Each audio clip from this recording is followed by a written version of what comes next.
You're listening to the Options Insider Radio Network, the home of the Options Podcast. For more quality options programs, visit theoptionsinsider.com or search for Options Insider Radio Network in your podcast provider of choice. Listeners can also access all of our programming through our mobile app available in the iTunes and Google Play stores. Select programs are also available via live stream at mixlr.com/options-insider.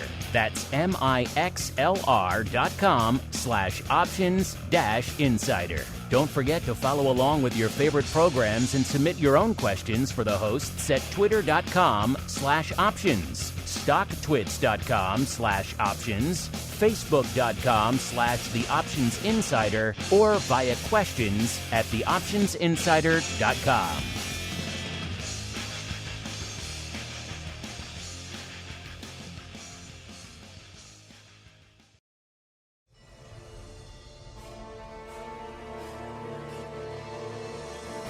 You wanted it. You got it. A radio program that helps teach you options trading inside and out, basic to complex. This is Options Boot Camp. Whether you want to learn how to protect your portfolio, generate income, or even become a master of volatility, your Options Bootcamp drill instructors, Mark Longo and Dan Passarelli, will break it all down for you. Most options trading platforms are commission-free, and there are some that don't charge per contract fees. Public.com goes a step further. When you trade options on Public, there are no commissions, no per-contract fees, and you get a rebate of up to 18 cents per contract traded. That means it costs less than $0 per transaction. In other words, instead of paying to place options trades, you literally earn money, and that money can add up fast. If you trade 1,000 option contracts on Public, you'll earn up to $180 in rebates. 10,000 contracts? Up to almost $1,200. It's pretty obvious why NerdWallet recently gave options trading on Public 5 out of 5 stars. Because Public really stands out for the cost of its options trades. Their words, not ours. If you want to start paying less than $0 to trade options, check out Public.com and get a rebate of up to 18 cents per contract traded. Paid for by Public Investing. Options not suitable for all investors and carry significant risk. Full disclosures in podcast description. U.S. members only.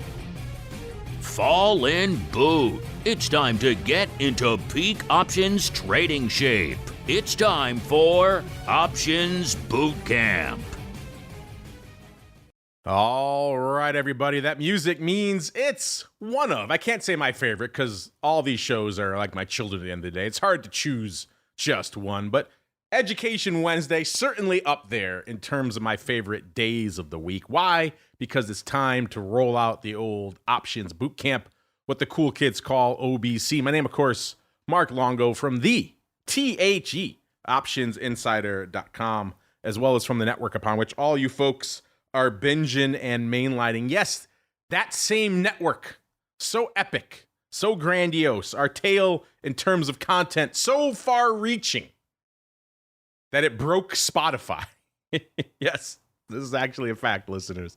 They can handle Rogan. They can't handle us out there. A lot of people writing into us last week saying, man, I can't find your stuff on Spotify anymore. We went looking, the OBC feed was there. All the individual feeds were there for shows like Vol Views and stuff. If you subscribe to those individually, you were fine. But the big boy, the network feed, where most people get our content through, was not updating. Had not updated in about a week. Seemed kind of strange. So we did some digging. Our distributor on the network side did some digging behind the scenes. Turns out we were just too much for Spotify to handle. 6,000 plus episodes we were throwing at them. Remember, we've been doing this for 17 and a half years. Listen, we got some options goodness on that feed.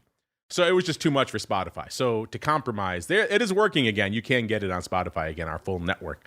But we had to curtail it to a mere 3,000 episodes. So you can't get the full kit and caboodle on Spotify right now. Luckily for you, we do have the app. We do have the website. You can still go those places and get every episode we've ever done. From the primordial ooze days, not just of options, but of podcasting. It was very early days. No one knew what the hell in. You had to have an RSS reader to get it. It was crazy time.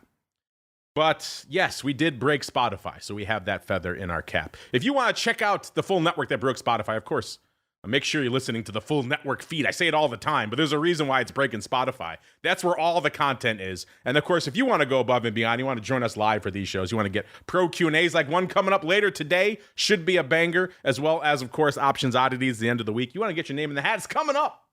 Handful of days until we give away the June Pro Trading Crate. Only one place to go for all that goodness and more. Early access to the OIC content. TheOptionsInsider.com/pro is the place to go.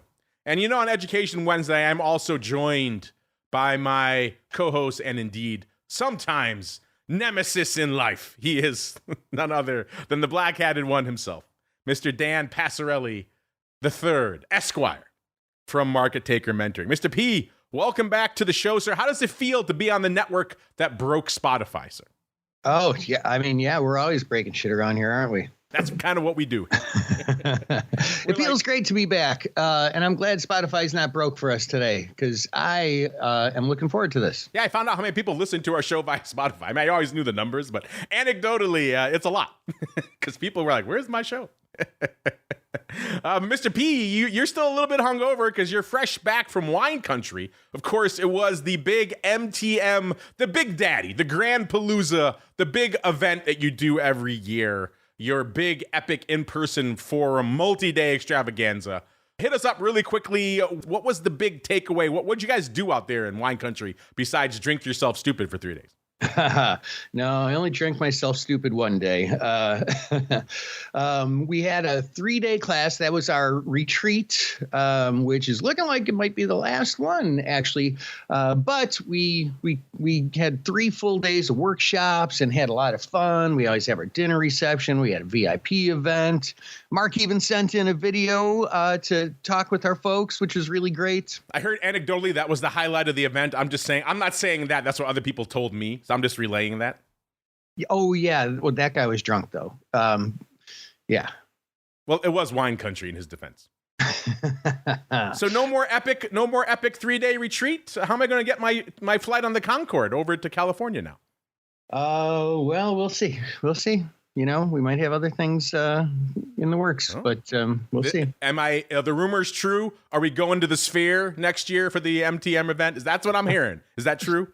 You'll just have to wait to find out. I will buy a ticket to that. That sounds pretty awesome. A little terrifying to see Dan on all those screens surrounding you 300 feet in the air, but also fun. And you know what else is fun, listeners? A little bit of the old options drill. So let's get to it. In boots. Time for our favorite pastime, option drills. We're going to take the strategies learned during the show and teach you how they can be employed to achieve a specific objective. Do you hear me? Yes, sir!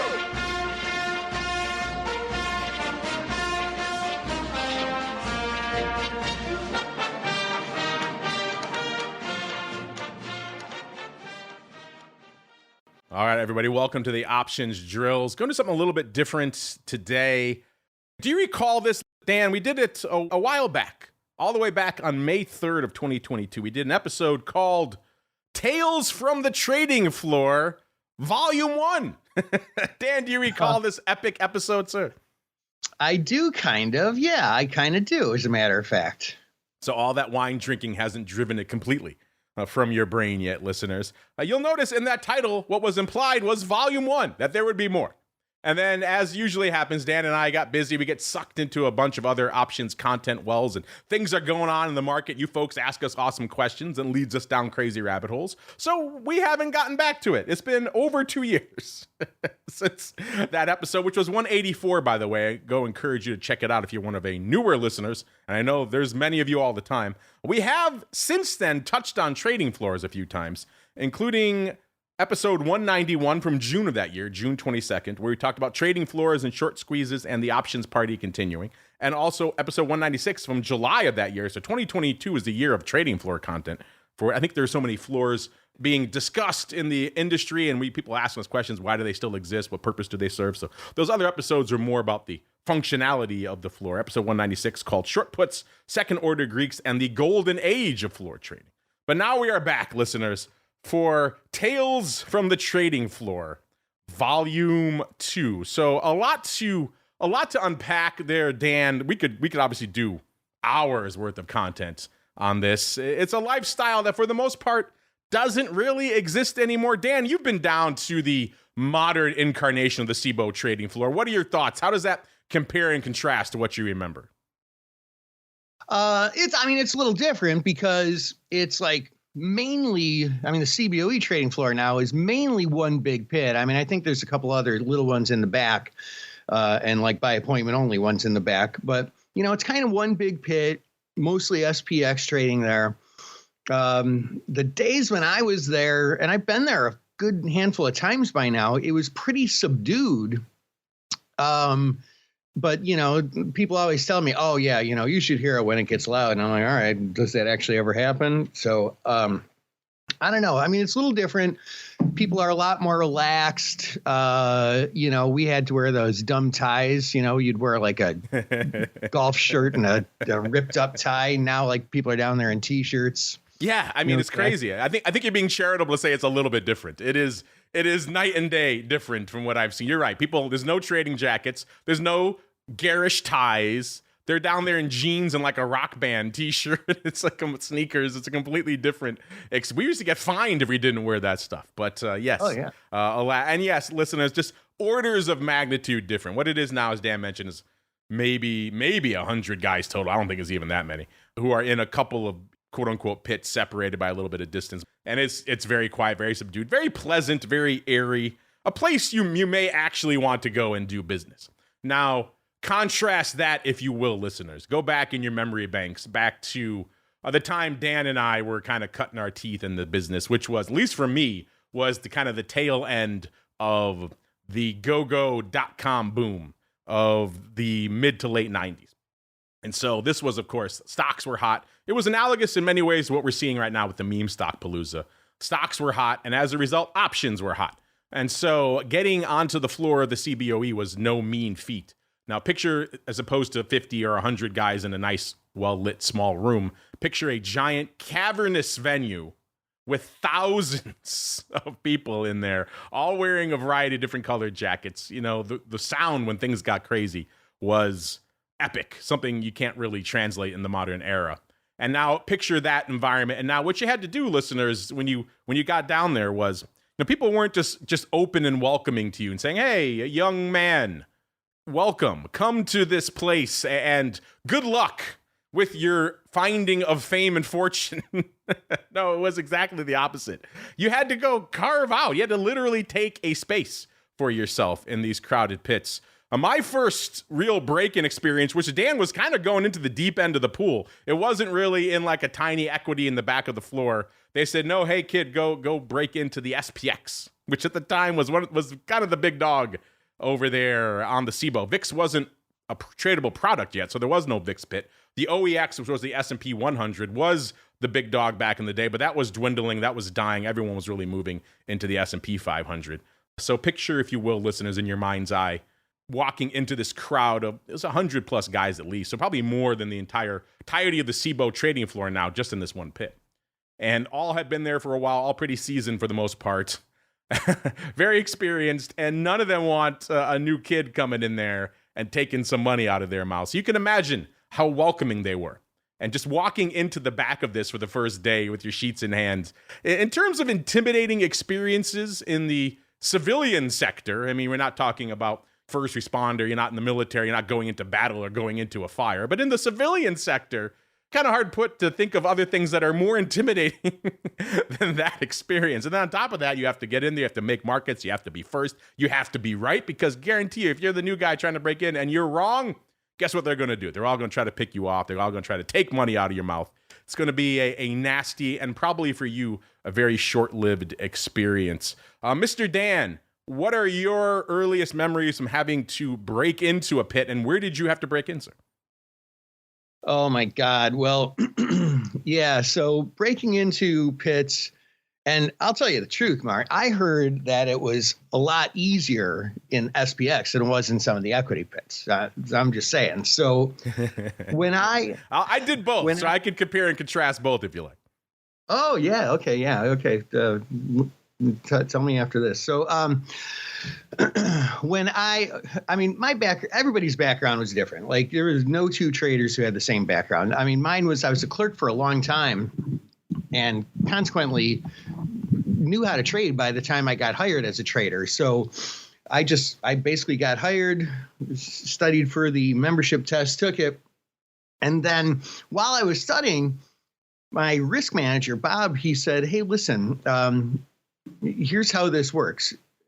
Basically, the best way to think about trading as a market maker is every option contract you trade is profit because you trade them all for theoretical edge, which over time averages out and your profit is basically your theoretical edge. So the more contracts you trade, the better. So here's what you do.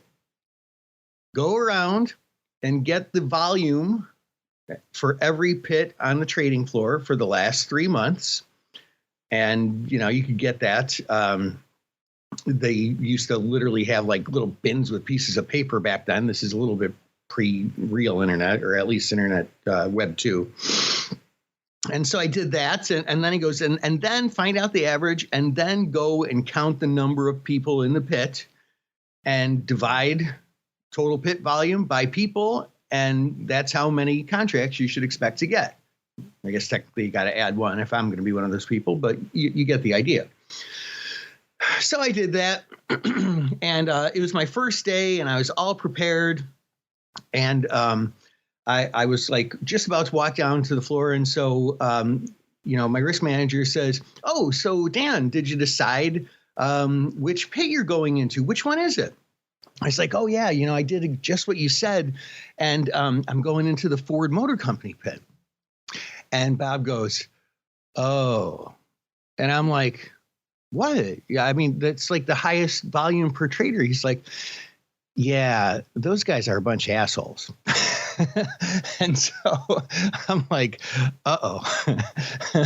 And so, I go into the pit and, you get your chops busted for like, I got my chops busted for like a year. Like those guys were freaking relentless until I wore them down. And then, then I was in. But that was breaking into a pit. Those were the days. That stuff would not go down in today's society.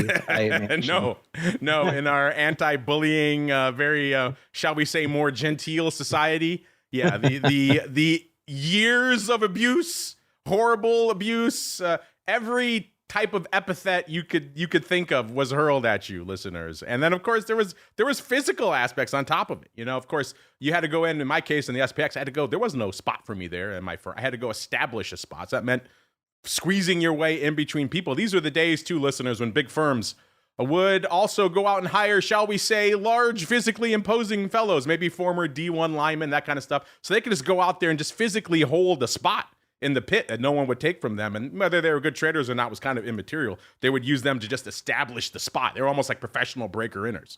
And then someone else would come out later who was a better trader and take over that spot and actually make money for the firm. So what happened after I established my spot in the far back, the absolute garbage spot of SPX, was another firm decided, hey, that's a good spot. We're going to put a guy there too.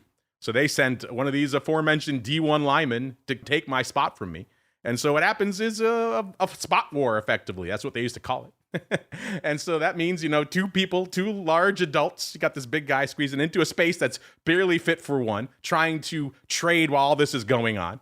So obviously it's a very physical, very high stress environment. That means you're not leaving. There's no lunch, there's no breaks, there's no bathroom, because if you do, that spot is taken.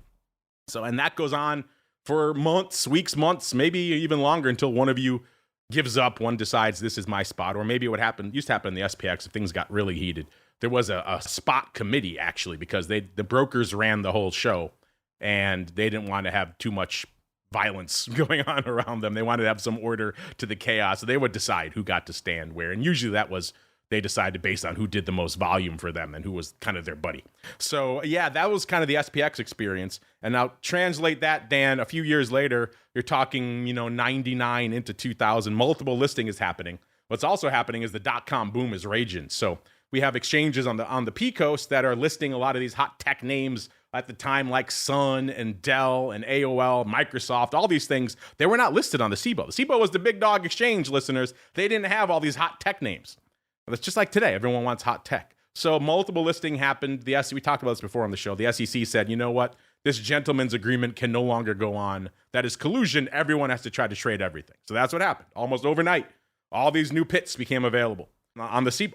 And so it was literally almost a gold rush. People, every time a new pit was opened up, let's say it was Dell, it was AOL, you would hear these stories of hundreds of guys trying to flood in there, literal fist fights and brawls breaking out for these spots, because if you got close to the big broker, that was hugely valuable versus being far in the back of the pit or away. There's a definite value to being in a certain proximity to certain individuals, shall we say. So fast forward, time comes, people are starting to really spread out into the equities. It's starting to become a gold mine. The hot days of the index are seemingly behind it. Everyone's leaving to go out into the equities. That's where the new money is.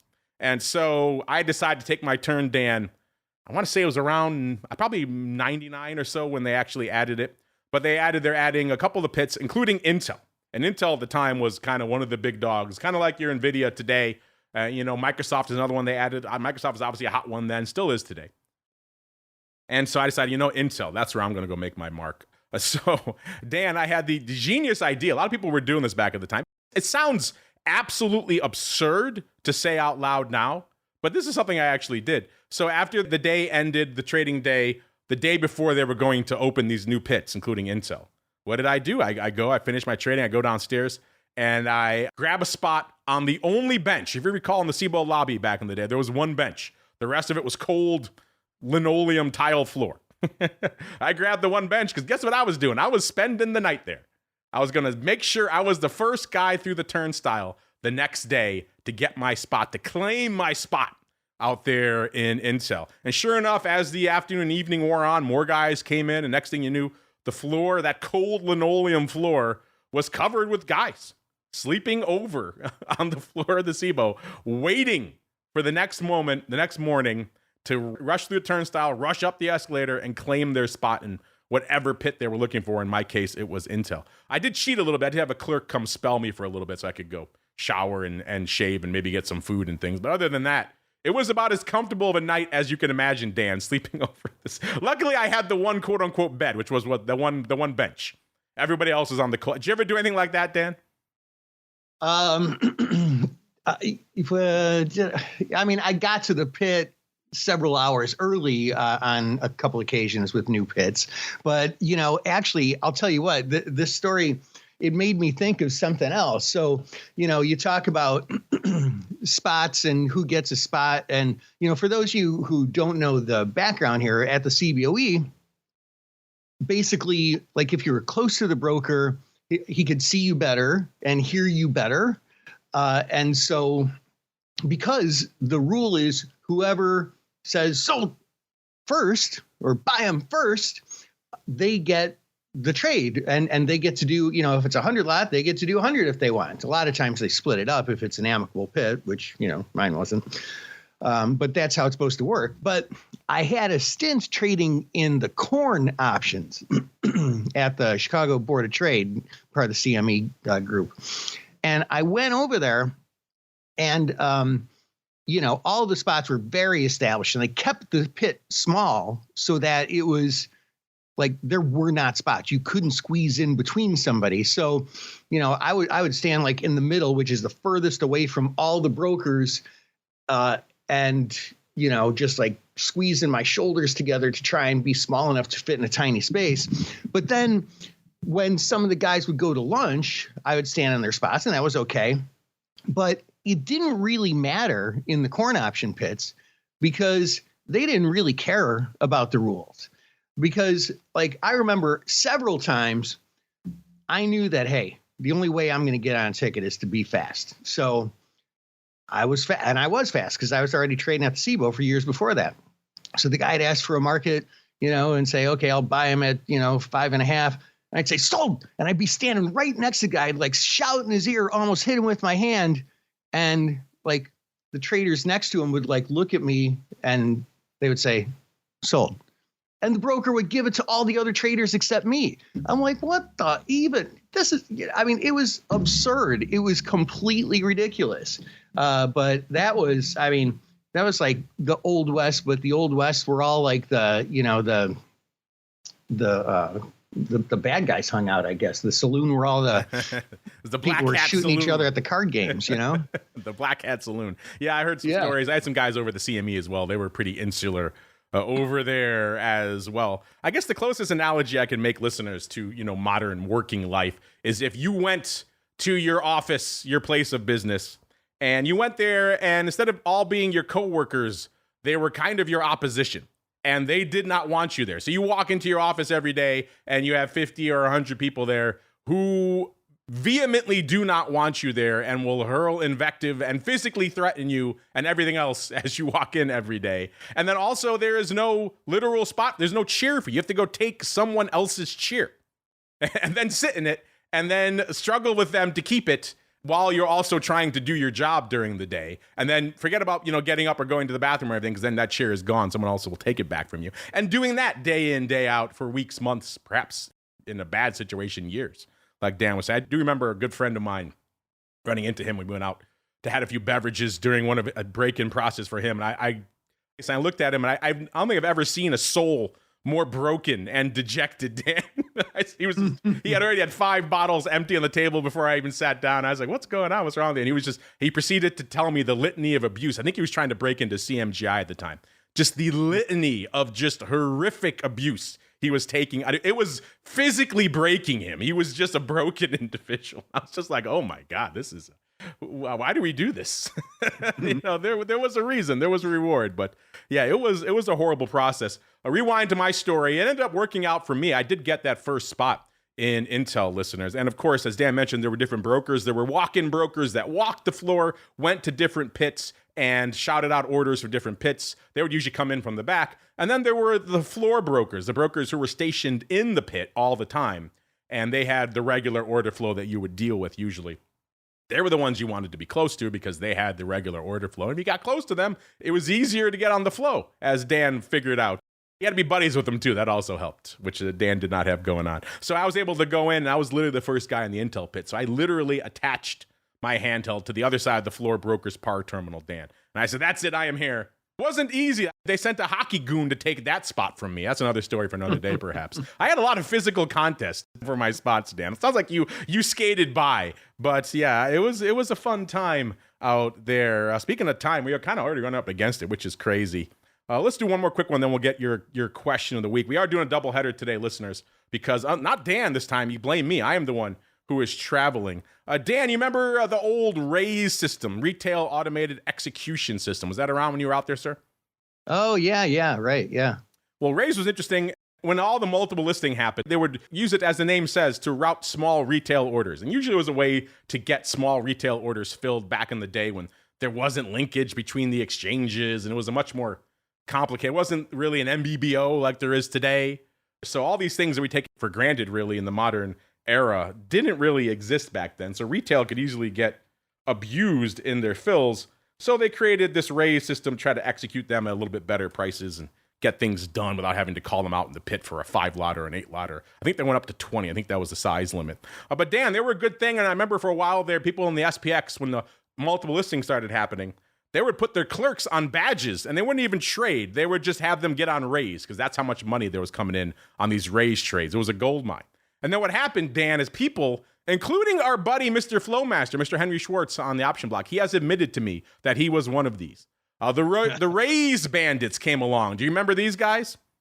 Oh, yes, I do. Yeah, they ran you over. I still have some bad memories of these. Well, listen, there's some people who were savvy on the execution front, like our buddy, Mr. Flowmaster. He probably took me for a ride a few times on some of the other side of those trades. But what happened is they would realize they would keep an eye on all these markets, and as underlying started moving, in my case, Intel, wherever Dan was trading at the time, they would see if there was, let's say, a 1-lot in the book, which is the order book. They would post orders. They would watch those orders in the book. And so as the underlying moved, maybe it got to the point where it was a deep in the money call and maybe it wasn't really ready to be traded. You don't want to sell it as a market maker. It was kind of mid-market or whatever. They would wait for a big move in the stock and then they would turn around and hit that 1-lot and then put the other 19 or total of 20 through to you. And so what would end up happening is they would wait for these moments and they would effectively pick you off. And up to 20 contracts doesn't sound like a lot, but remember, these are mostly 100 delta options that they're slinging in your face. So what would always happen is you stand in the pit and all of a sudden you hear some guy just swear loudly. And you turn around, what happened? He'd hold up his raise ticket they got handed. I'm sure I said a few curse words myself because now you're stuck holding the bag on up to 2,000 deltas. And the stock is inevitably never moving in your favor. It's always moving against you. So you have to scramble to hedge this 100 delta trade you just got handed. And it was always a third of a point, a half of a point, maybe a point against you, if not more. So you could easily lose thousands of dollars instantly, Dan. It was good times. You have any memories of that, Dan? Oh, yeah. That was pretty crazy stuff. But actually, that reminds me of, do we have time for one more story? Let's do it, sir. This kind of combines a couple of things we're talking about. But as far as like the abuse to new traders that came into the pit, you know, a lot of the traders, they would practice on their clerks. And so I remember one of the shticks, and I don't know if you might have had to deal with this in Intel, probably not in SPX, but back then, if you were a market maker, if you wanted to short stock, like, you know, if somebody sold you calls, you're a market maker, you bought calls, you've got to sell stock to hedge. If you weren't long the stock, you would have to sell it short. And back then they required you to have an uptick to sell it. Like the last tick, like, you know, if the stock was at, you know, 99.5, if it trades down to 99 3/8, like you couldn't sell it short because it'd have to go back up one uptick to 99.5. And so, you know, upticks were a thing. And so I just remember this one time, one of the guys in our pit, he got a new clerk and the market was getting kind of busy. And he's like, hey, and he like gets right in his clerk's face. He's like, hey, hurry up, go get me a box of upticks. And he's like, okay, where do I go? Just go on the other side of the floor. Go get me a box of upticks right now. And the clerk would like frantically run over to the other side of the floor and he'd be asking people, he's like, hey, do you know where the box of upticks is? And people would just laugh at him because, you know, they don't come in a box, you know.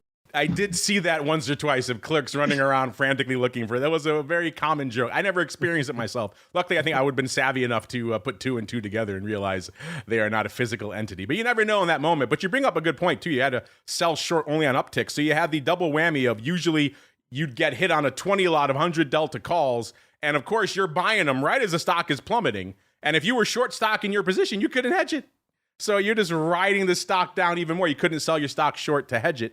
So then you have to scramble for something in the book to sell against it. Usually it was garbage. Yeah, these were easy, fun ways to lose thousands of dollars at a clip, even when a usually quiet day, listeners. Kind of fun stuff. But all else is fun stuff, listeners. And you know what? We have many more stories. I think we'll have to have a volume 3 and perhaps a volume 4. Maybe you have questions about the trading floor you'd like us to answer. By all means, send those in. This is a fun topic. But let's get out of here this week, listeners, with a little bit of the old market taker question of the week.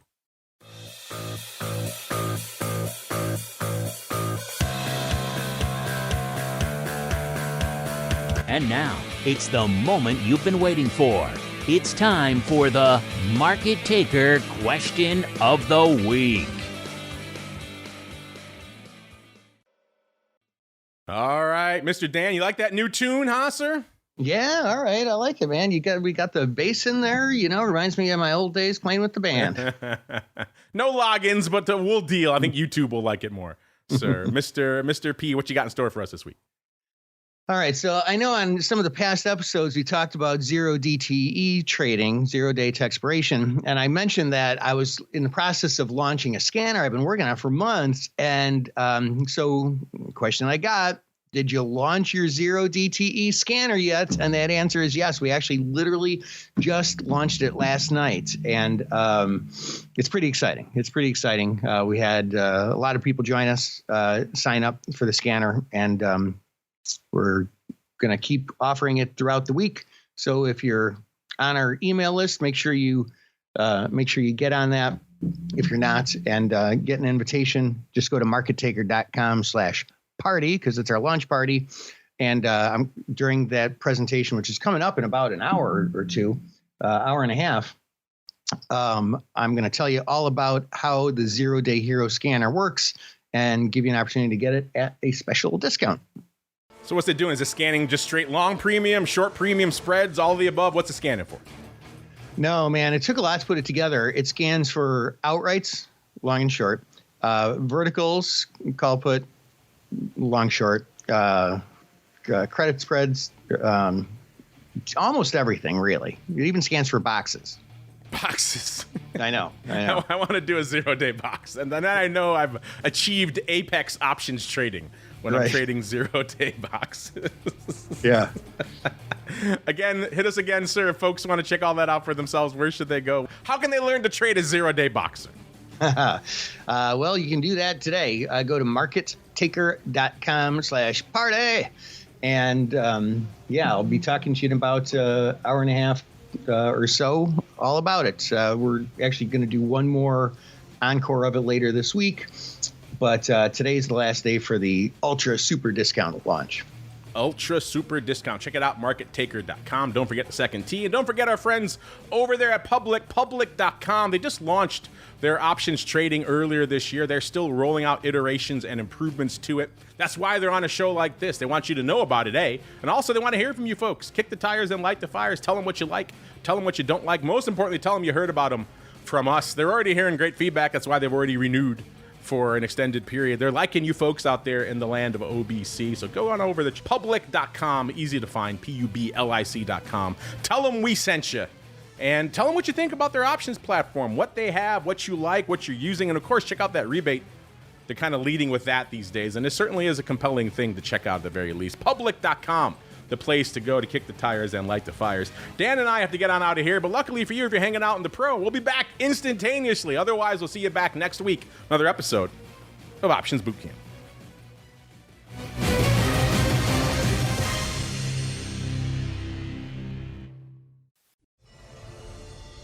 Check out public.com if you want to literally earn money to place options trades. There are no commissions or per contract fees. And Public gives you a rebate of up to 18 cents per contract traded. Discover why NerdWallet recently gave options trading on Public 5 out of 5 stars. And start paying less than $0 to trade options. Only at public.com. Paid for by Public Investing. Options not suitable for all investors and carry significant risk. Full disclosures and podcast description. U.S. members only.